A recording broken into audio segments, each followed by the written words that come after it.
임종석 전 비서실장이 민주당 지도부에게 서울 중구 성동갑에 자신을 컷오프하고 전현희 전 위원장을 전략 공천한 결정을 재고해달라고 촉구했습니다. 그러면서 자신의 거취는 지도부의 대답을 들은 이후 표명하겠다고 입장을 밝혔습니다. 정말 황당하다 못해 말도 안 나올 지경인데요. 다시 정확하게 정리해서 말씀을 드리면 서울시 중구 성동갑 지역은 이미 민주당에서 임종석이가 출마하겠다고 나오기 전부터 전략공천 지역으로 선정이 돼 있는 지역이었습니다.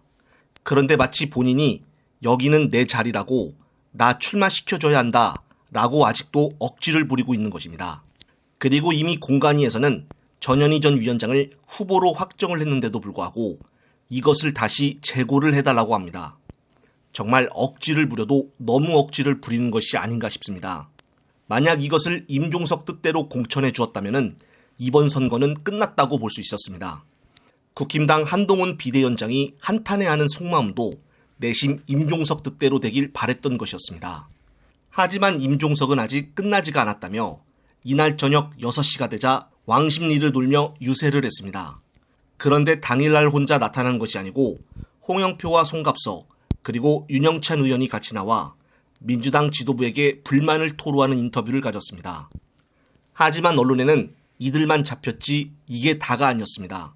이날 성동구 지역에는 박능우 전 보건복지부 장관과 정현백 전 여성가족부 장관을 비롯하여 이진석 전 청와대 국정상황실장, 주영훈 전 청와대 경호처장, 최종건 전 외교부 1차관, 신동호 전 청와대 연설비서관 등 문정부 인사들이 처음으로 대거 모였습니다. 이들은 임 전 실장을 격려하고 함께 사진을 찍기도 했습니다. 특히나 더욱더 문제가 되는 것은 바로 임종석의 옷차림과 언행 때문인데요. 임종석은 지금 민주당 후보자도 아닌데 왜 기호 1번이 적혀있는 예비후보라고 써있는 자신의 이름이 표시된 옷을 입고 다니는 것일까요? 그냥 탈당을 하고 무소속으로 나서서 유세를 하든가 이미 단수로 전현희 전 위원장이 확정이 됐는데도 불구하고 어떻게 본인이 이런 행세를 하고 다니는 것인지 이런 언행은 공직선거법 위반 행위가 될 수 있으므로 문제가 심각하다고 봅니다. 민주당 당 차원이나 전현희 전 위원장도 이것에 대해서 뭔가 움직임을 취해야 하지 않을까 싶습니다. 이러다가는 기호 1번이 2명이 생기게 생겼습니다. 이와 관련하여 현재 금천구 지역에서 유세를 하고 있는 조상호 후보자도 이번 분당갑에서 이광재에게 낙선한 김지호 후보와 임종석을 비교하면서 사진을 올렸습니다. 그러면서 조상호 후보자는 민주당의 진심인 사람이 누굴까라는 글을 올렸습니다. 실제로 분당갑 김지호 후보자는 자신이 출마한 지역에서 이광재 전 사무총장이 공천을 받고 승리하자 다 승복을 하고 이광재를 돕는다며 적극적으로 나서는 좋은 모습을 보여주었습니다. 한편 쌍방울 대북 송금 의혹에 연루가 되어 기소된 이화영 전 경기도 평화부지사 재판에서 800만 달러를 받은 북한 쪽 단체가 정부의 금융제재 대상인지 새로운 쟁점으로 떠올랐습니다. 검찰이 금융제재 대상이라며 외국환 거래법 위반 혐의를 적용해 기소를 했는데 기획재정부로부터는 해당 기관과 단체가 금융제재 대상에 포함이 되지 않는다는 회신을 보내왔기 때문입니다. 즉 이화연 전 부지사 측은 기재부에다가 조선노동당 통일전선부와 조선아태위가 국제평화 및 안전유지 등의 의무 이행을 위한 지급 및 영수허가 지침 규정에 따른 금융제재 대상에 해당하는지를 묻는 사실조회 신청을 재판부에 냈습니다. 그러자 재판부는 이를 받아들였고 최근 기재로부터 해당하지 않는다는 회신을 받았다는 것입니다.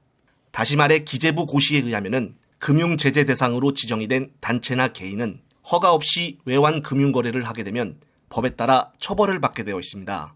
그런데 기재부가 당통일전선부나 조선아태위는 제재 대상에 포함이 되지 않는다는 사실을 확인해 준 것입니다. 그렇다면 결국 검찰이 억지 기소를 해서 재판을 받게 한 것인가요? 그것도 윤정부 기재부에서 제재 대상이 아니었다고 밝혔다는 점에 분노할 수밖에 없는 상황입니다. 이 사건을 수사하고 기소한 검사들에 대해 기소남용으로 조치를 취하지 않을까 싶습니다. 이 대표 잡아보겠다고 이화영 전 지사 측을 별건을 만들어 수사하더니 결국 이런 어처구니없는 결과가 밝혀지는 것인가요? 역시나 검찰의 무자비한 기소권에 대해 어떻게 제재할 방법이 없어 이런 문제들이 나중에서야 밝혀진다는 것도 문제입니다. 따라서 피해자 측은 검찰에 대한 무고죄와 직권남용으로 고소조치를 해야 할 것입니다. 이래서 검찰개혁이 반드시 필요하다는 것입니다. 끝으로 또 새로운 소식이 있으면 말씀드릴 것을 약속을 드리며 이번 영상은 여기서 마무리하겠습니다. 시청자 여러분, 시청해주셔서 감사합니다.